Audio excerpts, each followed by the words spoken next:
En este programa, visitaremos un huerto de plantas aromáticas. Descubriremos las propiedades medicinales de la Ibervillea sonorae. Y recorreremos el Arboretum, un impresionante lugar donde conviven más de 500 especies de árboles.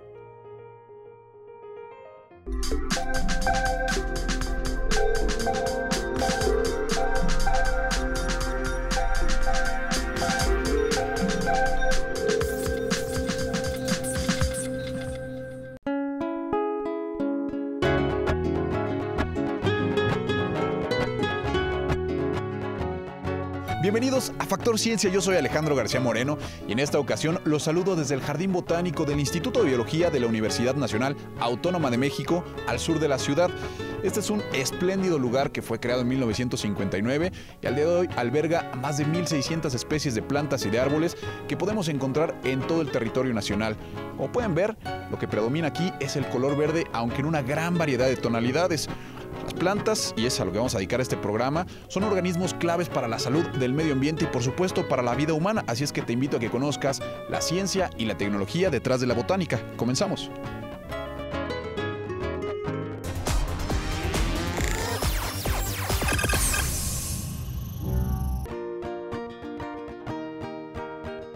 Al sur de la Ciudad de México se encuentra el Parque Ecológico de Xochimilco, un enorme proyecto de conservación que busca recuperar el desdibujado ecosistema que alguna vez albergó al antiguo Valle del Anáhuac. En sus 215 hectáreas se concentran extensos pastos, una gran variedad de plantas y flores. Entonces tenemos las flores que están reproduciéndose en Xochimilco. O sea, lo que los xochimilcas nos dicen, yo estoy reproduciendo ahorita la gazania, yo estoy reproduciendo la vara de San José, yo estoy reproduciendo. Eso es lo que nosotros estamos colocando en el parque. Diversidad de árboles como los ahuejotes, característicos de esta región lacustre, o los ahuehuetes, que son utilizados por distintas especies de aves para construir sus nidos, y que también ofrecen sombra en un sendero, donde el piso está cubierto de hojas secas y ramas. A un costado de los canales podemos ver chinampas, el sistema agrícola de origen prehispánico declarado en 1987 Patrimonio Cultural de la Humanidad por la Organización de las Naciones Unidas para la Educación, la Ciencia y la Cultura. Aquí, expertos chinamperos como el señor Noé nos revelan esa tradicional técnica de la agricultura precolombina. Comienza con la extracción del lodo de los canales. Después de recolectar lodo suficiente, se conforman chapines o recuadros. Se hace una cama rectangular de lodo sobre la chinampa. Con un rastrillo se dibuja una cuadrícula perfecta. En cada cuadro de lodo, con los dedos, se forman cavidades y se introducen las semillas. Se van semillando, sea acelga, espinaca, col, coliflor, colinabo, perejil, cilantro, todas esas clases de hortalizas, pero son para que no lleven nada de fertilizantes, llevan puros nutrientes. Alimento natural que cuando se cosecha llega sin intermediarios a la cocina de los consumidores. Nosotros lo vendemos directamente a las amas de casa. Lo entregamos aquí al parque y se vende directamente al mercado de Xochimilco. Chinampas, pastos, plantas, flores, árboles, aves, aire puro. Es solo una pequeña muestra de lo que es el Parque Ecológico de Xochimilco, el segundo pulmón más importante de la Ciudad de México, después del bosque de Chapultepec. Sin embargo, enfrenta grandes desafíos. Uno de ellos es impedir que la implacable mancha urbana siga avanzando. Tenemos también los retos de las intenciones que hay, de que al ser un espacio tan grande se pueden instalar aquí oficinas, juegos mecánicos o grandes invernaderos. La tarea es preservarlo con acciones continuas y permanentes para que nos sigamos maravillando con sorpresas como esta. Un pequeño ajolote mexicano, especie en peligro en extinción. Y el ajolote, pues su vida es la profundidad. Y cuando nosotros sacamos lodo, pues ahí lo traemos. Pues digo, hay que conservarlo porque es una especie que está endémica, ¿no? De que pues se está perdiendo. En 16 años, su presencia en Xochimilco se redujo 99.9%. Su desaparición parece inminente. Pero el ajolote mexicano se aferra a la vida y tiende la mano a la ciencia y a los xochimilcas. En festividades mantienen encendida su presencia. El vínculo con el ajolote es muy personal. El señor Leonardo es chinampero. Recuerda cuando era niño y que el ajolote abundaba. Tomaban la bocanada de aire, se sumergía, se enterraba en el lodo y hacía una bola de burbujitas. Era muy característica, porque la burbuja es menudita, menudita. En Xochimilco no lo olvidan, y esa es la razón por la que científicos ven a los productores locales como clave para rescatarlo. Es el caso de los expertos del Centro de Investigaciones Biológicas y Acuícolas de Cuemanco, CIBAC, de la Universidad Autónoma Metropolitana en la Ciudad de México. En 20 años, su trabajo se ha encaminado a rescatar el ambiente de Xochimilco y sus formas de vida, en particular el ajolote mexicano. En 1998 realizaron el primer censo, que alertó la vulnerabilidad de la especie. Después diseñaron técnicas para reproducirla masivamente en estanques controlados. Tenemos ya la posibilidad de producir en forma masiva miles de juveniles de ajolote para los fines que los tenemos destinados. Debido a que la supervivencia del ajolote en los canales es compleja frente a la contaminación del hábitat y la depredación, el CIBAC ha planteado una estrategia diferente. Con agricultores locales han establecido criaderos de producción intensiva en el interior de las chinampas. Lo hacen en zanjas conocidas como apantles. Si queremos que la conservación se lleve a cabo en los hábitats, necesitamos recurrir a los dueños, que son la gente de la comunidad rural. Entonces, lo que nosotros proponemos es que ellos manejen, ellos aprovechen y ellos conserven por voluntad propia. En los apantles no ingresan peces depredadores y los ajolotes son resguardados en contenedores sumergidos, reduciéndose incluso el riesgo de ataque de culebras y facilitando su alimentación con insectos. Estos son larvas de mosco, estos rojos, estos gusanos rojos. Y esta que está aquí, que es como una mosca. Es una cucaracha. Es una cucaracha de agua, es una chinche de agua. Los productores pueden vender algunos ajolotes debido a que cuentan con certificado de la Secretaría de Medio Ambiente y Recursos Naturales. Con esta estrategia, además de la creación de una reserva especial para ajolotes cerca de Xochimilco, investigadores y comuneros se unen para sacar al ajolote del riesgo de extinción.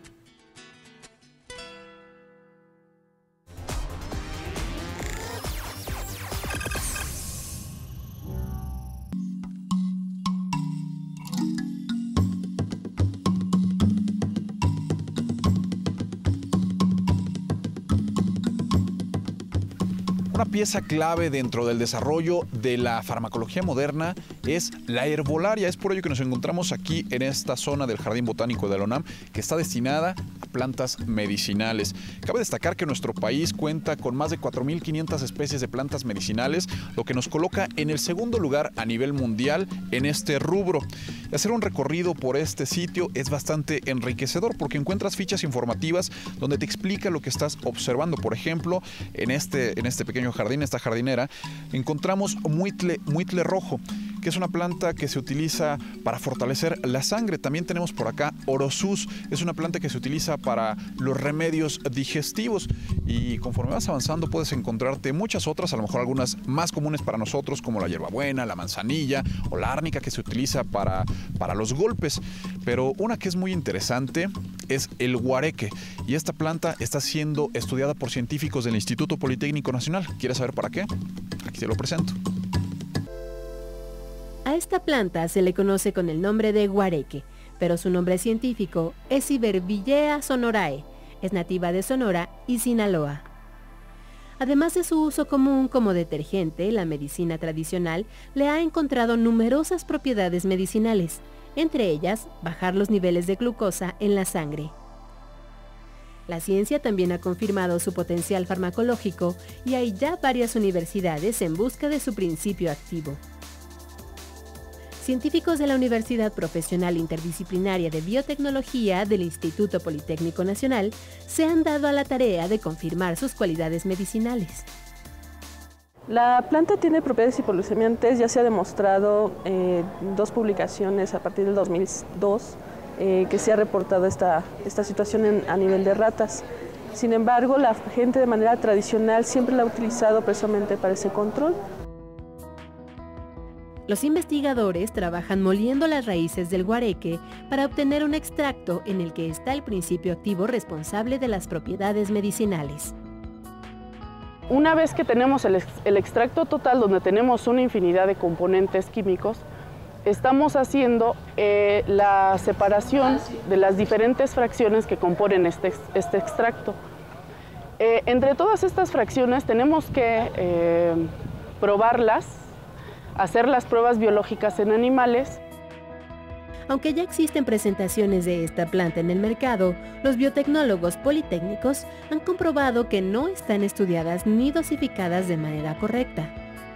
Por eso, trabajan en la elaboración de un complemento alimenticio en forma de pastillas que sea seguro y eficiente. Hay una gran cantidad que se le ha atribuido ese tipo de propiedades. Sin embargo, esta planta ha demostrado que también en concentraciones muy grandes no afecta a la salud de las personas. Nosotros también ya estamos demostrando que es relativamente segura realmente su utilización. Este suplemento alimenticio con sello politécnico no es propiamente un medicamento, ni pretende sustituir a los tratamientos contra la diabetes, pero sin duda es un paso más en el combate de esta enfermedad.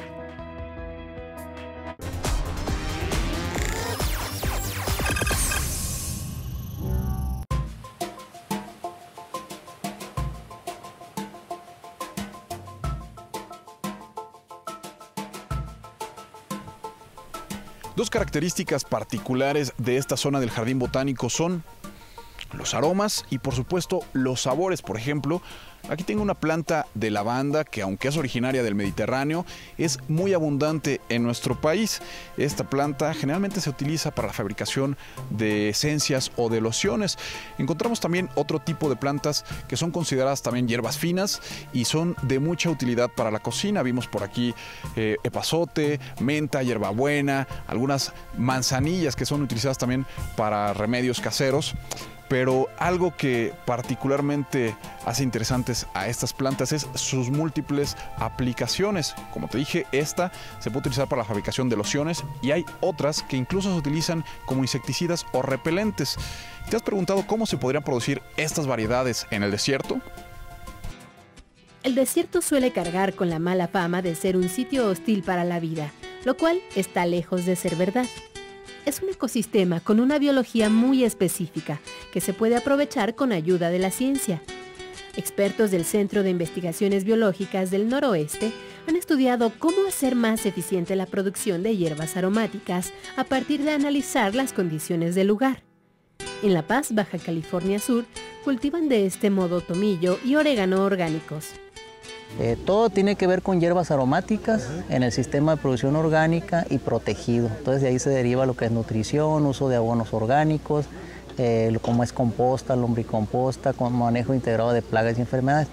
Y además se incluye lo que es energía renovable, que se está utilizando la energía solar como una energía alternativa, ¿no? Como parte de su investigación, probaron diferentes tipos de suelos, nutrientes y condiciones de luz y sombra para reconocer las condiciones óptimas para las plantas.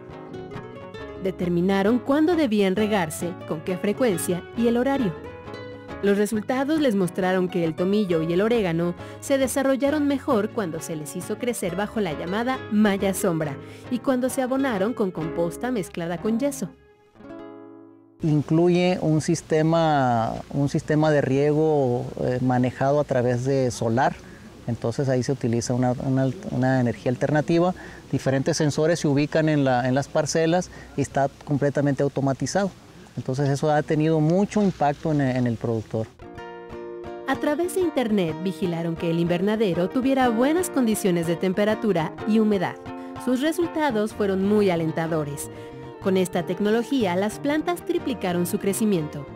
El macro tratamiento era demostrar a los productores que el mejor sistema es a través de protegido, y nosotros le podemos decir que este es un sistema intensivo. Prácticamente todo el año podemos estar obteniendo, ya sea en este caso hierbas aromáticas, ¿no? Podemos estar sembrando y obteniendo, ¿no? Obviamente fertilizando el suelo con la composta, con las lombrices, con todos los abonos orgánicos que estamos también trabajando. Una estructura como la que vemos aquí, con una superficie de 30 por 20 metros, sensores y sistemas de riego automatizados, una bomba de riego, celdas solares y los controladores que permiten operarlo a distancia, tiene un costo aproximado de 100,000 pesos. La estrategia de producción orgánica en el desierto se aprovecha en otras áreas del noroeste del país, donde se cultivan estas y otras hierbas aromáticas.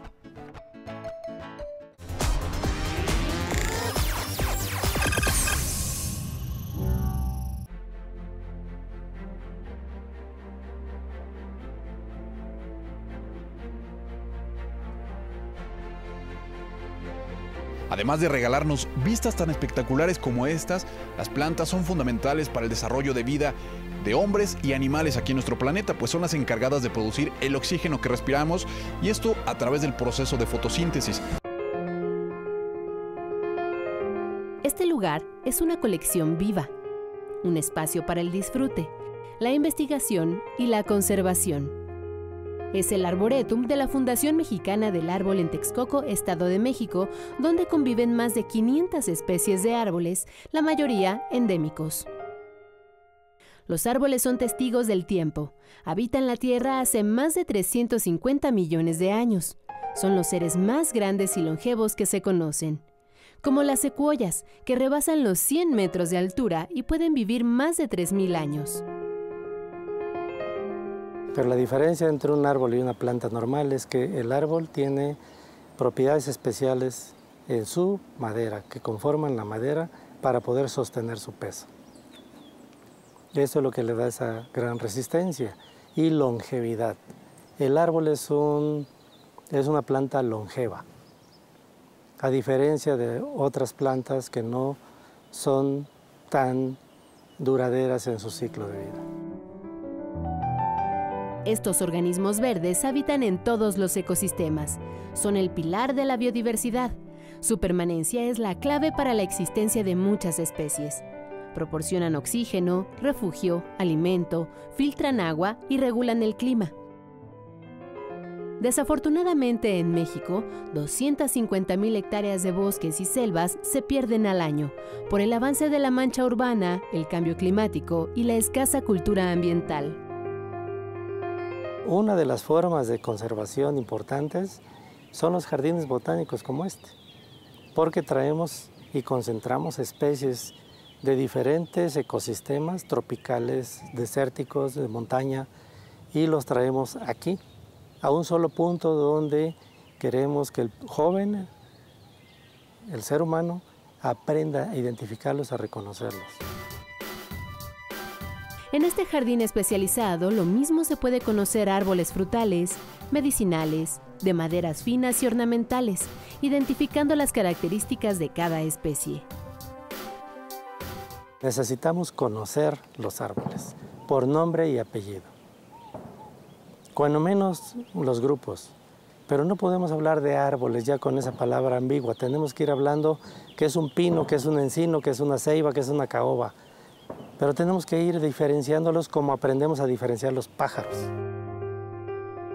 Los arboretums ayudan a revalorar la existencia de los árboles más allá de su belleza, a comprender que se trata de seres vivos, esenciales desde la punta de la copa a la raíz más profunda.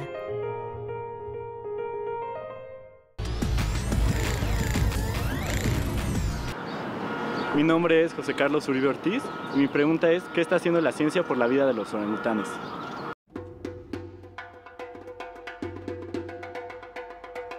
Entre el sudeste de Asia y Oceanía se localiza Indonesia, un archipiélago de numerosas islas cuya biodiversidad es la tercera más rica del planeta.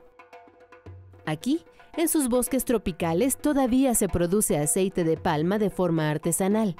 Se cortan los racimos maduros y se recolectan los pequeños frutos sueltos.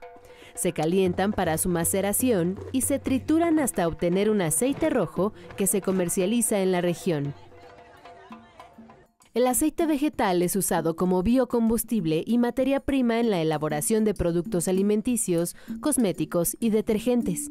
La demanda del aceite en el mercado internacional ha crecido a niveles descomunales, provocando efectos devastadores en los bosques de Indonesia, hogar natural de los orangutanes. Se talan bosques completos para plantar el mayor número de palmas de aceite. Al despojar de sus árboles a estos simios, los hemos colocado en peligro crítico de extinción. Buscando una salida a este ecocidio, investigadores de las universidades de York y Bath en Inglaterra desarrollan un derivado de levadura enfocado a disminuir la explotación del aceite de palma. Es una biotecnología que tiene como base algas marinas, residuos de trigo, colza y miscanthus. In our work, we're looking at a wide range of feedstocks. So this could be agricultural stover, so the biomass left over after you've produced food, so wheat straw or rapeseed straw are two good examples. We're also looking at future feedstocks, those which aren't produced on a large scale at the moment, but really have the potential to be, like seaweed, for example, or even energy crops such as miscanthus. De la levadura se obtiene un producto con una composición similar al aceite de palma y con las mismas posibilidades de uso. After about 3 to 5 days, the yeast is fully grown and it can then come out of the bioreactor. And this is what it looks like. So it's dispersed in water. So what we do is we then take the yeast out of the water. This is the dried yeast here. We can then explode it open and that releases the oil. Ahora los especialistas trabajan para lograr cambios en las condiciones de crecimiento y fermentación de la levadura con el fin de crear un aceite espeso con características idénticas al aceite natural. Una biotecnología verde que podría evitar el exterminio de los orangutanes y su ecosistema.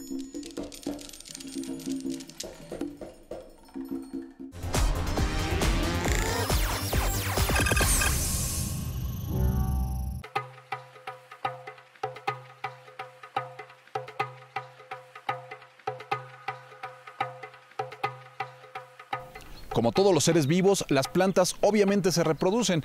Es un proceso natural que ayuda a garantizar la supervivencia de las especies. Existe una alternativa sexual en la que intervienen dos células o gametos, uno masculino y uno femenino, y la unión de ellos da como resultado las nuevas generaciones de plantas o de seres vivos. Aunque también en el reino vegetal existe una alternativa asexual. En ella, un ser vivo es capaz de reproducir organismos idénticos a la planta madre. Se le conoce como apomixis. Y te voy a presentar cómo se reproduce este fenómeno, pero en un laboratorio.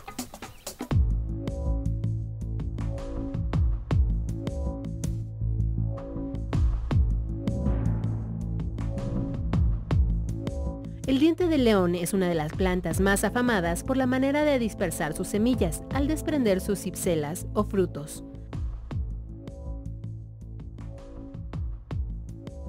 Sin embargo, este organismo tiene otra característica especial. Se reproduce de manera asexual por medio de apomixis. Se clona, por decirlo de algún modo. La apomixis es, creo yo, como un embarazo nervioso que funciona. Es una capacidad que tienen ciertas especies vegetales de manera natural de formar crías genéticamente idénticas a su madre. Entonces son plantas que no se reproducen de manera sexual y en particular no requieren de machos para formar semillas. Es un perfecto matriarcado.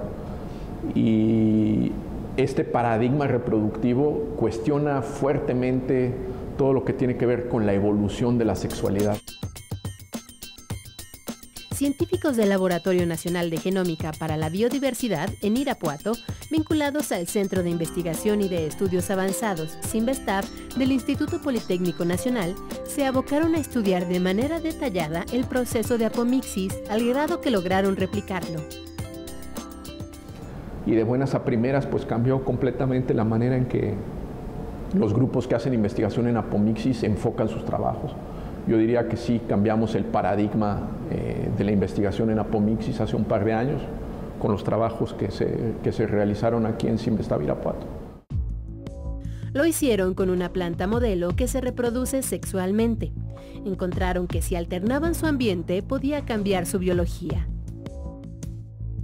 Hay toda una serie de elementos del ambiente en particular, puede ser temperatura, puede ser fotoperíodo, es decir, qué tan largos son los días o las noches, que influencian la manera en que las plantas ejecutan programas genéticos para formar semillas. Entonces descubrimos que podemos modular la manera en que una planta forma semillas a través de estos factores epigenéticos.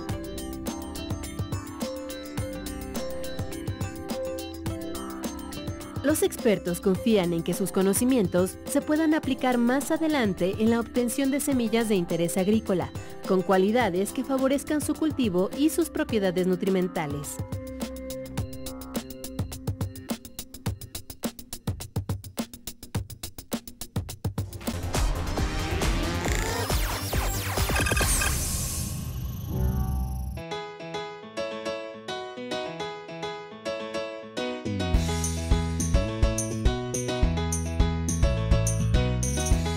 Espero que hayas disfrutado de este programa en el Jardín Botánico del Instituto de Biología de la UNAM. Yo te recuerdo que puedes seguirnos en Twitter, Facebook, visitar nuestro portal o descargar cualquiera de nuestros programas a través de iTunes. No olvides que seguimos investigando lo que ocurre en el mundo de la ciencia y la tecnología para llevarlo hasta tu pantalla. Yo soy Alejandro García Moreno y esto fue Factor Ciencia. Te espero la próxima semana.